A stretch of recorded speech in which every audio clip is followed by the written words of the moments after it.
What is going on, everyone? Jeremy here from Unsleeved Media, doing what I do, opening up expensive fat packs. Now, this one happens to be from an iconic set, Rise of the Eldrazi, and is a part of my Every Fat Pack in History opening series, where you're going to see one of every fat pack ever created. Now, in this case, we are very close to finishing this series, which is always really bittersweet, but also obviously worth it. We only have 2 or 3 left, and then we will complete the series, and then we'll go on to pre-release kits after that, because it's so important to preserve the history of such an important game like Magic the Gathering. So this is the 52nd Magic expansion, released in April of 2010. It's funny that it's not like that old, really, or it doesn't sound that old. I guess it's 2017, but sometimes when someone tells me they were born in the 90s, I'm like, holy cats, you're old, or you're young. And then they're like, what do you mean? I'm like 30. I'm like, oh, shoot.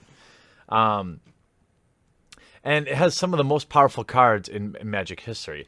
Emrakul, Aeon's Torn is like a $40, $50 card. Linvala. We have Kozilek, Butcher of Truth. Nirkana, Revenant. Ulamog, the Infinite Gyre. All His Dust. Lighthouse Chronologist. Kalini Hydra. Eldrazi Temple. Eldrazi Conscription. So many $10 cards, okay? But I will shut up now and just open it, because I'm also live streaming this, and chat is getting restless.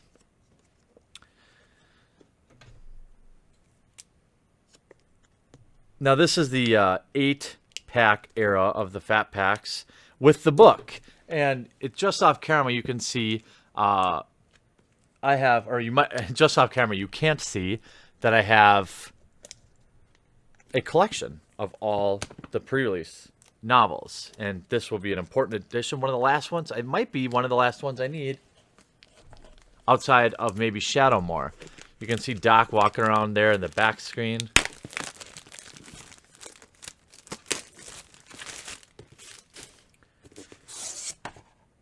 So we have our player's guide, starting with,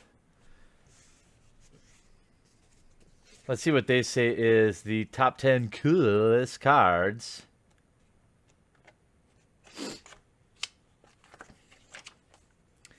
It's interesting to kind of go back through this because, you know, we just had Battle for Zendikar in the Eldrazi. Sarkhan, Gideon Jara, here we go. Emrakul, Aeon's Torn. At least they kept it real and gave us what would be obviously the #1 card. Then we have Transcendent Master, All His Dust, Stagger Shock, Kargan Dragonlord, Palaka Worm, forgot about that card. Wall of Omens, also a good card. And Eldrazi Spawn Tokens, bringing up the rear at 10. Let's see here. I always try to preserve these, but oh, never. This one's just not going to happen. Nope. Dang it. It's pretty good, though.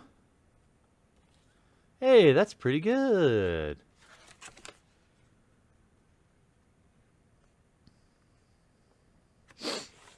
That one got damaged pretty good. Pretty badly.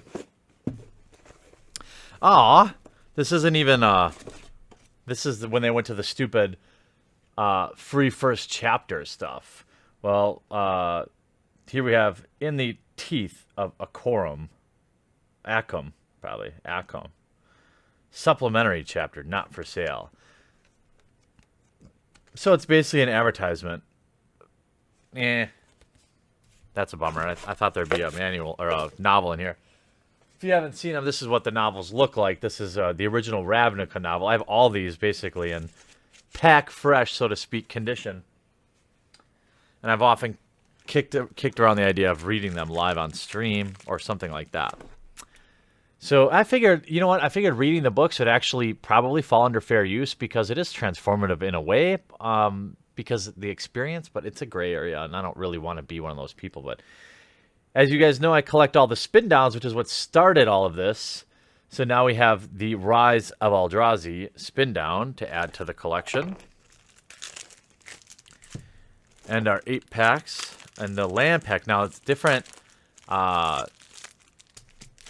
we're used to these 80 card land packs. But back when I was young, look at these arts. The lands are beautiful though, aren't they? I don't like to open these because sometimes people want a specific land cycle like that. Let's get going. What do we want to see? Well, obviously an Emrakul, which would be the most mythic pull, but this is kind of about reliving the experience. What was Limited like during this time? I'm curious.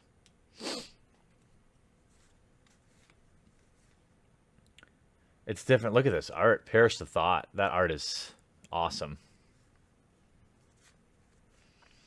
It's like when I look at some of these comments, because I wasn't playing during this time, it's like when I see a card like Stab Wound from Return to Ravnica, I think, I'm like, that was an iconic common, you know? So I'm sure there's some of these. I'd love to read them in the comments down below. Domestication is our first uncommon. Beast Breaker of Balaged. Inatu Golem. And Nomad's Assembly.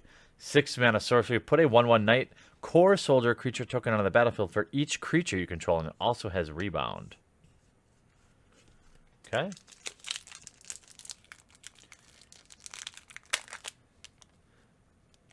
Battleship Magic. Okay, interesting. I'm actually live streaming this, so I'm getting some feedback live. Magic Ramp, Eldrazi, Annihilate. So this was a pretty crazy limited environment is what it sounds like. Explosive Revelation. I think we have a foil in here. Irresistible Prey. Brimstone Mage. That looks pretty cool. And Surakar Spellblade. 3-mana 2/1. Whenever you cast an instant or sorcery spell, you may put a charge counter on him. When it deals combat damage to a player, you may draw X cards or X as a number of combat. That seems pretty spicy. No foil. I was wrong. Wishful thinking, perhaps? Oh, most people really like that. Okay, okay. Ancient Strings is about like a $5 common. Is that true? That's very interesting if it is. $4 or $5 common. Awesome. Now I know why I like streaming this live, so I don't have to read nonstop comments about people being mad that I forget about a $4 or $5 common or uncommon. Now I can just get it real time and then share it here with YouTube. Well played, chat. Okay. Duraga Tree Speaker. Traitorous Instinct. Valakut Firebore. And a Sarkhan the Mad. Not, crazy money pull, but definitely a very historical pull, right? Very, very flavorful pull here. 5 mana, 7 loyalty Planeswalker, where 0 abilities reveal the top card of your library and put it into your hand. Sarkhan the Mad deals damage to himself equal to that card's mana cost. No wonder it is 7 loyalty. -2 target creature's controller target creature's controller sacrifices it. Then that player puts a 5/5 red dragon creature token onto the battlefield with flying. Gross. Tree Speaker is a nice card too. Okay. -4. Each dragon creature you control deals damage equal to its power to target player. Very strong. Very strong Planeswalker, huh? Oh, we do have a foil. Goblin Arsonist. Very Zendikar flavor. I actually, because of the cost of these are just kind of far supersede what the value is going to be, it's kind of cool to actually pull cards that were iconic during that time, even if they weren't the most expensive, You see how I just spun that, being bummed about about not being Emrakul? These old openings are one of the reasons that people subscribe to MTG headquarters and then now unsleeved. It's a trip down memory lane, and that people love this series. Corpse Hatch, Dreamstone Hedron, Virulent Swipe, and Gelatinous Genesis. Double X and 1 green. So double X means basically for every 2 mana you pay, 1 thing happens. Put X, XX, green ooze creature tokens onto the battlefield. That's annoying. So if you paid, what, 8 mana, you will get 4 4/4s. Am I doing that right?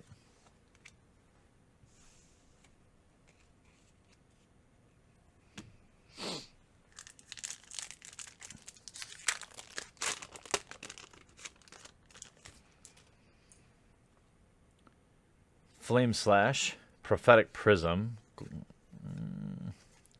Seems like a very powerful set. Mammoth Umbra. Reality Spasm. Bramble Snap. And Hedron Matrix. 4 mana Eldrazi. Looks like, oh, it's equipment. Equipped creature gets +X, where X is its converted mana cost. That seems pretty spicy. Kiln Fiend would be a pull too. Oh, 9. Yes, right. Okay, so 4 4/4s. If I paid 9 mana, it would be 4 4/4s. Real time correction. I forgot about the single green casting cost. Mnemonic Wall. Skeletal Worm. The art in the set's pretty spicy. Inquisition of Kozilek, even though it's been reprinted a bunch of times, still awesome to get this version of it. Guard Gomazoa and Dormant Gomazoa. 3 mana 5/5 flyer. When it enters the battlefield tapped. It doesn't untap during your next untap step. Whenever you become the target of a spell, you may untap it. So you could work around that, right? Play it, then gain some life spell or whatever, and then it becomes untapped, and then you get a 5/5 flyer for 3. But you have to keep doing that over and over again to keep untapping it, right? 2 packs.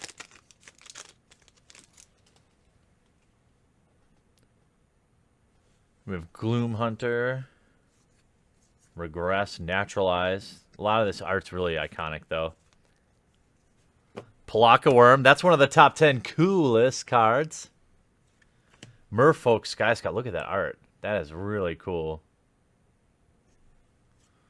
Crab Umbra.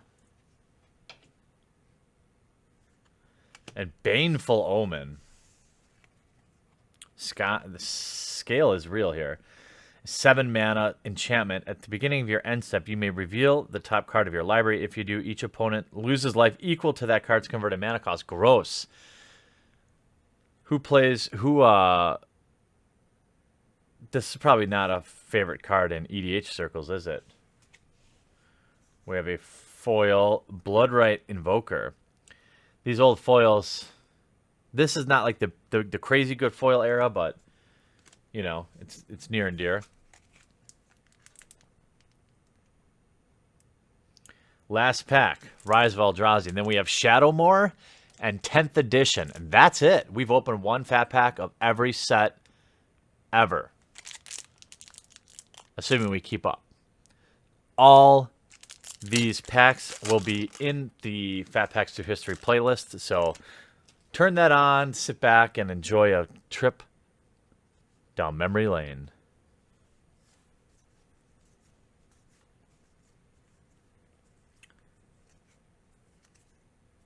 Here we go. Not of This World.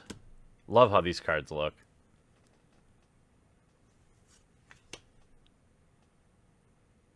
Jotty Lifestrider.